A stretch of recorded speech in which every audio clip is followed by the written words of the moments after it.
दोस्तों, हम जानते हैं कि समय अनंत है, इसकी गिनती असंभव है, लेकिन फिर भी मनुष्य ने अपनी सहूलियत के हिसाब से समय को सेकंड, मिनट, घंटे, महीने, साल, दशक, शतक इस तरह की इकाइयों में बांट रखा है।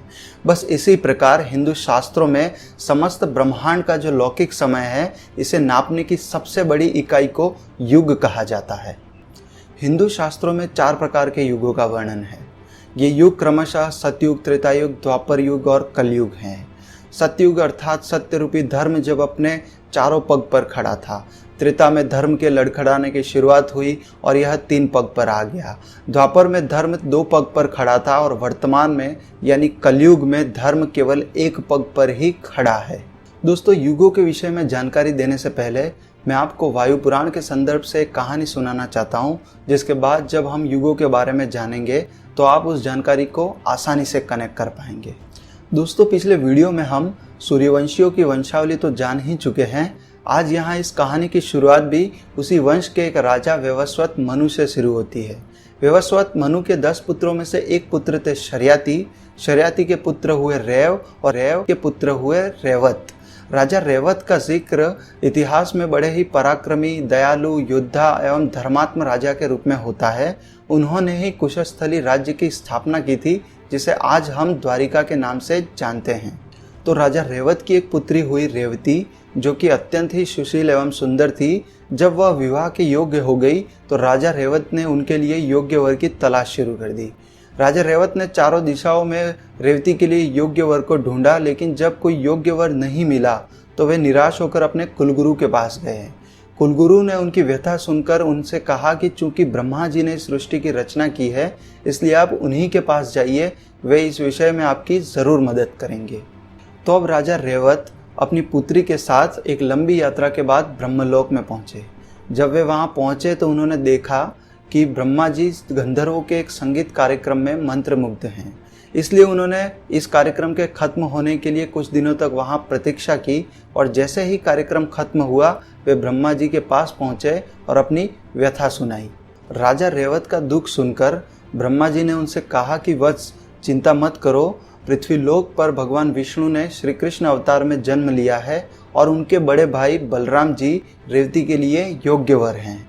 इतना सुनते ही बड़े आश्चर्य से राजा रेवत ने ब्रह्मा जी से पूछा कि मैं पृथ्वीलोक में सभी राजाओं और राजकुमारों के विषय में जानकारी रखता हूँ, तो फिर ऐसा कैसे हो सकता है कि मैं श्री कृष्ण एवं बलराम के विषय में नहीं जानता हूँ। तब ब्रह्मा जी ने मुस्कुराते हुए राजा रेवत से कहा कि राजन, ब्रह्मलोक के समय के सामने पृथ्वीलोक का समय बड़ी तेज गति से चलता है।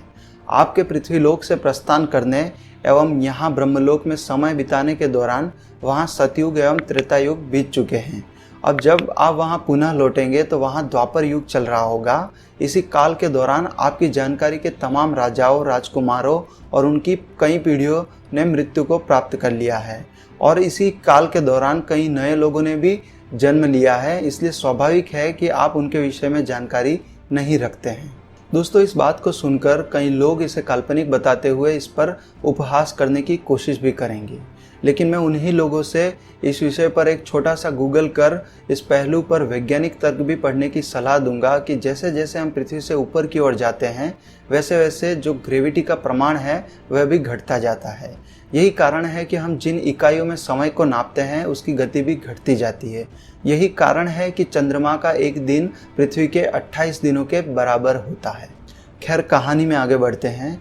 ब्रह्मा जी की बात सुनकर जब राजा रेवत पृथ्वी लोक की ओर प्रस्थान कर रहे थे, तब ब्रह्मा जी ने उनसे एक और बात कही कि जिस प्रकार मनुष्य अपने दैनिक जीवन में निश्चित समय के कुछ खास गुणधर्म अनुभव करता है, उसी प्रकार युगों के भी विशेष गुणधर्म हैं और इन गुणधर्मों के प्रभाव मनुष्य के कर्मों, उनके रंग रूप, उनके तौर तरीके, उनके कद काठी इत्यादि में सामान्य तौर पर देखा जा सकता है।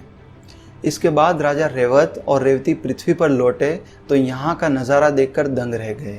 यहाँ पहुँचते ही उन्होंने देखा कि यहाँ अब सतयुग जैसा कुछ भी नहीं है। ना सतयुग जैसे जीव जंतु, ना पेड़ पौधे, ना लोगों का रंग रूप, ना कद काठी, सब कुछ बदल चुका है। तत्पश्चात वे बलराम जी के पास गए और उनको पूरी कहानी सुनाई। बलराम जी विवाह के लिए राजी तो हो गए, लेकिन राजा रेवत को एक चिंता सताए जा रही थी। चिंता की बात थी कि सतयुग में मनुष्य की औसत लंबाई 32 फीट हुआ करती थी, लेकिन द्वापर में तो ये मात्र 11 फीट ही थी। इसलिए राजा रेवत को चिंता हुई कि चूंकि बलराम का कद रेवती से काफ़ी छोटा है, इसलिए यदि ये रिश्ता हुआ तो लोग इस रिश्ते का मजाक उड़ाएंगे।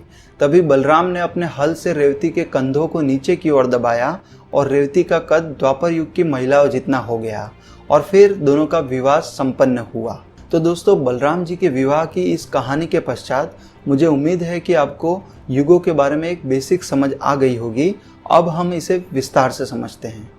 तो दोस्तों, युगों में जो पहला युग है वह सतयुग है। इस युग की अवधि 17,28,000 वर्ष होती है। इस युग में मनुष्य की अधिकतम आयु 1,00,000 वर्ष होती है, वही लंबाई लगभग 32 फीट होती है। इस युग का तीर्थ पुष्कर था। इस युग में मानव मन में स्वार्थ नहीं था, इसी वजह से पाप की मात्रा शून्य थी।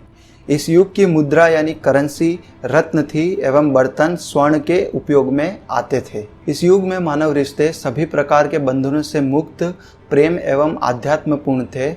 वहीं इस युग में भगवान प्राप्ति का जरिया ध्यान हुआ करता था। इस युग में भगवान विष्णु के मत्स्य, कूर्म, वराह और नरसिंह जैसे अवतार भी हुए। युगों के क्रम में जो दूसरा युग है वह त्रेता युग है। इस युग की अवधि 12,96,000 वर्ष होती है। इस युग में मनुष्य की अधिकतम आयु 10,000 वर्ष है, वहीं लंबाई लगभग 21 फीट है। त्रेता युग का तीर्थ नैमिषारण्य है, जो वर्तमान में लखनऊ के पास स्थित है। त्रेता युग में ही मानव में स्वार्थ की वृत्ति जागृत हुई और इस वजह से पाप शुरू हुए। इस युग में पाप की मात्रा 25% थी। इस युग की मुद्रा स्वर्ण थी एवं बर्तन चांदी के उपयोग में थे। इस युग में स्त्री और पुरुष के मिलन हेतु विवाह जैसे नियमों की नींव रखी गई। इस युग में भगवान प्राप्ति का जरिया यज्ञ था। त्रेता में ही भगवान विष्णु के 5वें, 6ठे एवं 7वें अवतार यानी वामन, परशुराम एवं श्री राम ने जन्म लिया था। तीसरा युग है द्वापर युग। इस युग की कालावधि 8,64,000 वर्ष होती है। इस युग में मनुष्य की अधिकतम आयु 1,000 वर्ष होती है और लंबाई लगभग 11 फीट होती है। तीर्थ कुरुक्षेत्र है और इस युग में पाप का प्रमाण पुण्य के समकक्ष यानी 50% हो गया। इस युग की मुद्रा चांदी थी एवं बर्तन तांबे के थे। इस युग में स्त्री और पुरुष के मिलन के पश्चात नारी शोषण, नारी अपमान की बातें शुरू हो चुकी थी। युगों में चौथा और अंतिम युग है कलयुग। भारतीय खगोल शास्त्र के प्रसिद्ध ग्रंथ सूर्य सिद्धांत के अनुसार कलयुग की शुरुआत ईसा पूर्व 3102 वर्ष के फरवरी महीने की 18 तारीख को हुई थी। पुराणों में इसी तारीख का जिक्र श्री कृष्ण के वैकुंठ जाने के समय को लेकर भी होता है। पुराणों में कलयुग के विषय में कहा गया है कि इस युग में धर्म अपने एक पैर पर ही खड़ा रहेगा। कली के अर्थ में एक शैतानी सोच की कल्पना है जिसका प्रभाव इस युग के मानव मस्तिष्क पर हावी रहेगा। इस युग की कालावधि 4,32,000 वर्ष है। इस युग में मनुष्य की अधिकतम आयु 100 वर्ष है और लंबाई लगभग 5.5 फीट है। कलयुग का तीर्थ गंगा है और इस युग में पाप की मात्रा 75% है। इस युग की मुद्रा चांदी है एवं बर्तन तांबे के हैं। कल्कि पुराण में इस युग के विषय में लिखा है कि इस युग में महिलाओं के साथ दुष्कर्म बढ़ेंगे एवं स्त्री और पुरुष दोनों में ही स्वार्थ एवं गैर जिम्मेदारी के तत्व बहुत अधिक प्रमाण में होंगे। इस युग में रिश्ते बनाने के लिए झूठ, फरेब एवं धोखे का सहारा लिया जाएगा। इसीलिए शादी जैसे रिश्तों की आयु बहुत छोटी होगी। इस युग में भगवान प्राप्ति का जरिया भजन कीर्तन है। विष्णु पुराण के अनुसार कलयुग के अंतिम चरण में मनुष्य की औसत आयु घटकर केवल 15 वर्ष ही रह जाएगी। यहाँ आपको बता दूं कि फिलहाल तक कलयुग के 5,121 वर्ष पूरे हो चुके हैं और यहाँ पहुँचते पहुँचते एक आम भारतीय की बात करूँ तो औसत आयु 100 से 69 वर्ष हो चुकी है। ऐसा कहा जाता है कि कलयुग में पाप धीरे धीरे इतना बढ़ जाएगा कि मानवता एवं धर्म की रक्षा के लिए भगवान विष्णु कल्कि अवतार में जन्म लेंगे। कल्कि पुराण के अनुसार भगवान कल्कि संबल नामक एक गांव में तपस्वी ब्राह्मण विष्णु यशा के घर जन्म लेंगे।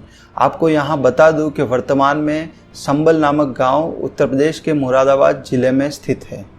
कल्कि पुराण में लिखा गया है कि भगवान राम की ही भांति भगवान कल्कि के भी 3 भाई होंगे और उनकी पत्नी का नाम पद्मा होगा।